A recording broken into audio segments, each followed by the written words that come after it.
Hi, okay, last video of the day, science. So you'll need your science book and a highlighter. Oops, I left my highlighter. And a pencil. I use a pen because it shows up easier. So let's turn our book to page 73. I don't know if you'll need a highlighter. Maybe not. Maybe we can do without one. Okay. So it says, look at the crayons.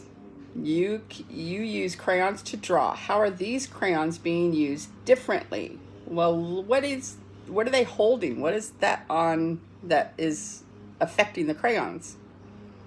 Use it with this also to make yourself look beautiful. Right, a blow dryer, right? So they're adding heat to those crayons. So what's happening to the crayons? They're melting. Very good.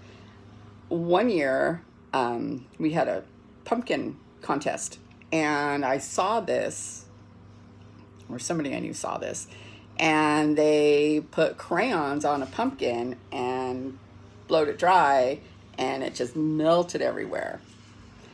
I didn't realize it would take forever, and it made a huge mess. And so that table in front of my desk at school, it's got all those little specks. That's what that is. So, but it looked pretty cool. We used different colors. It would have been cool if we did just one color like green or white or something like that. And if it was a smaller pumpkin, because it took a long time. So they're blow drying these crayons to make them melt, to make a painting with the crayons. So what caused the crayons to change? The blow dryer.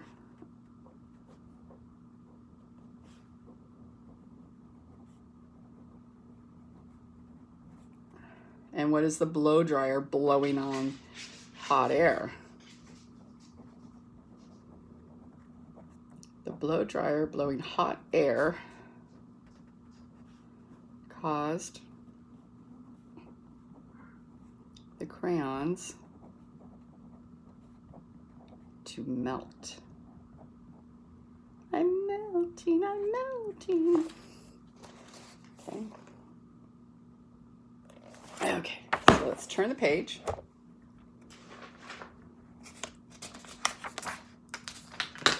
Okay, so we have melt it. So we're looking at how we change properties of matter. And we know there's solids and how we can change solids and how we can change liquids. So investigate how adding heat by melting changes matter. So we have wax, like in a candle or a crayon, and we added heat to it, and the wax melted. We had butter. Anybody ever make popcorn and they added melted butter to the popcorn? Right, when you melt butter, it becomes a liquid. So heating can cause materials to change. Adding heat causes matter to melt, cook, and burn. Adding heat to butter and wax will cause them to melt. When something melts, it changes from solid to liquid. Melting changes the state of matter. This is a pattern that happens when heat is added and something melts. So it no longer is a solid, it is now a liquid. So think about the wax and butter. What happened to the butter and the wax when heat was added? They changed from solid to liquid. They changed from liquid to solid. They changed colors. Well, let's investigate. Did they change colors? No, they're the same colors. Did they change from liquid to solid? Nope, that wouldn't work either. But they changed from solid to liquid, so you're gonna color that in.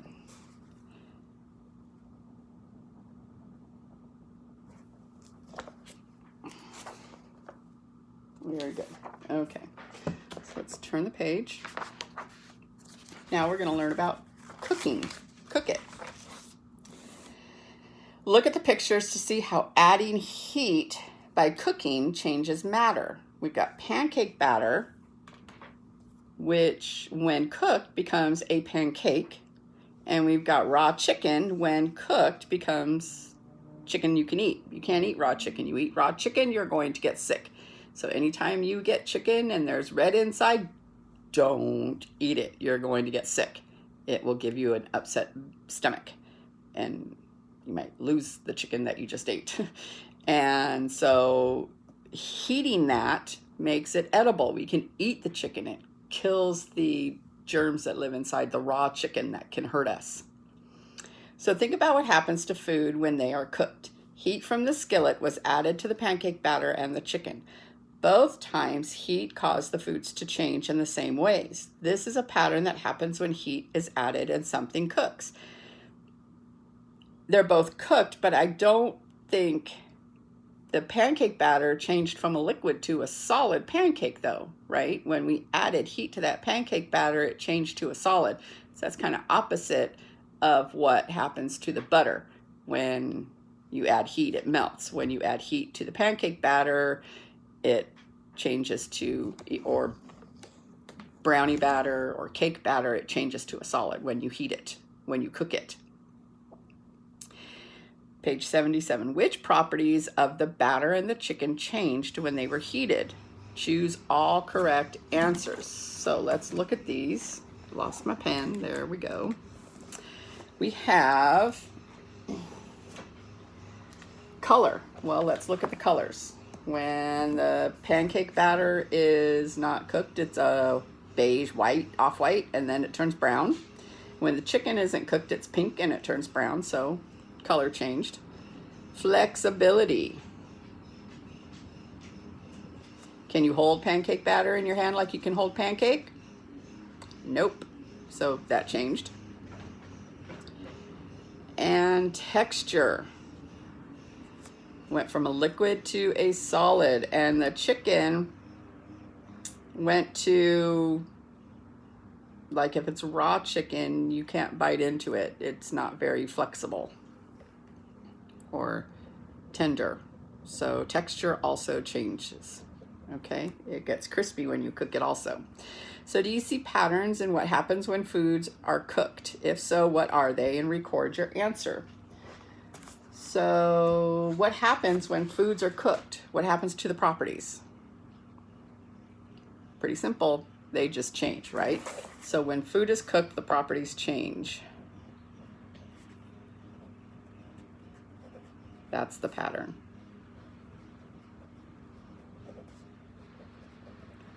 The properties, because they can change in different ways, but they all change. Right? Some become solid, some become liquid, but they all change. Okay, let's turn the page.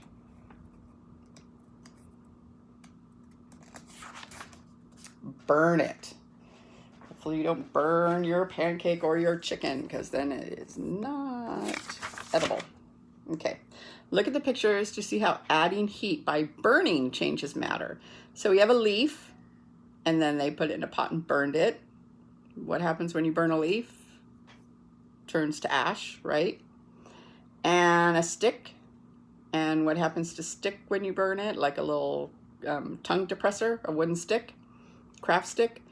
It burns like firewood, right? It doesn't completely turn to ash right away like a leaf would. A leaf is more delicate, and so it's going to go up like that. But a wood would be more like a fire pit, right? Where it just burns slowly. Heat from the flame is added to the wood and the leaf.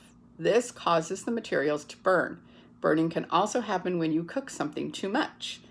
When something burns, heat changes its properties and makes it into another type of matter. This is a pattern that happens when heat is added and something burns. So what happened to the wood and leaf when they were heated? They turned black and changed to ash.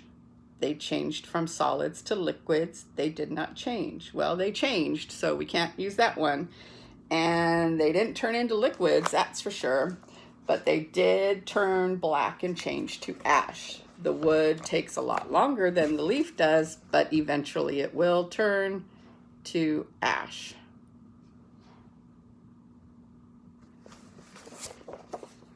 Okay. And I asked you not to do page 79, so do this to page 79. because we're not with partners, and I don't want you to have to ask your parents to show you anything with cooking or anything like that. Let's look at cooling. Cool it down. Cool it down. Okay, sorry.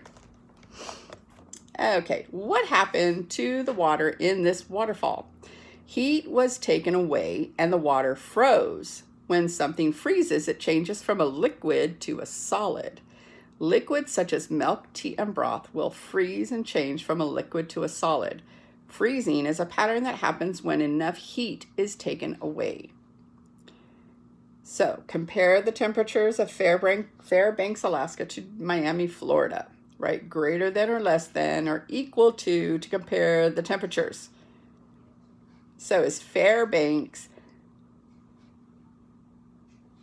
have less heat, equal heat, or more heat than Alaska? Or than Miami? Does Fairbanks, Alaska have less heat, more heat? So let's look. We've got Fairbanks on Monday is 45 degrees and Miami is 85. Tuesday is 50 degrees and Miami is 90. Wednesday is 50 degrees and Miami is 90. Thursday is 50 degrees and cloudy and Miami is 87 and cloudy. And Friday is 50 degrees and cloudy and Miami is 88 and cloudy. So, is Fairbanks, Alaska hotter or colder? Is Fairbanks, Alaska have less heat, equal heat, or more heat? Very good, less heat. So we're going to do a less than sign. Okay. So for tomorrow, we're going to do another,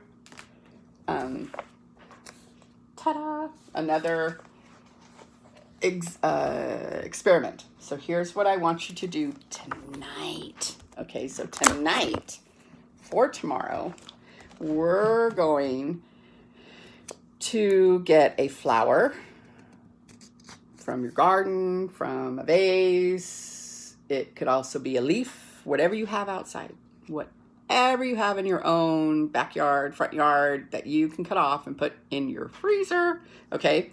And you're going to get an ice cube tray. If you have an ice cube tray, if you don't have an ice cube tray, you can use one of those small plastic storage containers. You know, those little ones that you can hold like dressing in or something. Or you can use a plastic cup, a Dixie cup from the bathroom, something like that. And put orange juice in it, or water, or milk, or tea, or broth, or whatever you happen to have that is liquid, okay? And you're going to put the flour, hopefully a paper plate, you don't want to just stick it on top of something, and your little cup or ice cube tray of orange juice or water or whatever you happen to have. I don't have an ice cube tray because we have an automatic ice maker, so I don't think we have ice cube tray. We used to, but I don't know if we have them anymore, and I really don't feel like climbing to find out. So I'm going to use a little Tupperware thing, a little storage container, and fill it. Not all the way, halfway is good. You don't have to fill it all the way because we don't want it spilling either. Okay, and you're going to put that in your freezer tonight. Ask your parents for permission, of course. They can help, and put it in your freezer tonight. And then we're going to observe it tomorrow and do our experiment. Okay? So that's it for today. Have a good day, and we'll see you tomorrow. Bye-bye.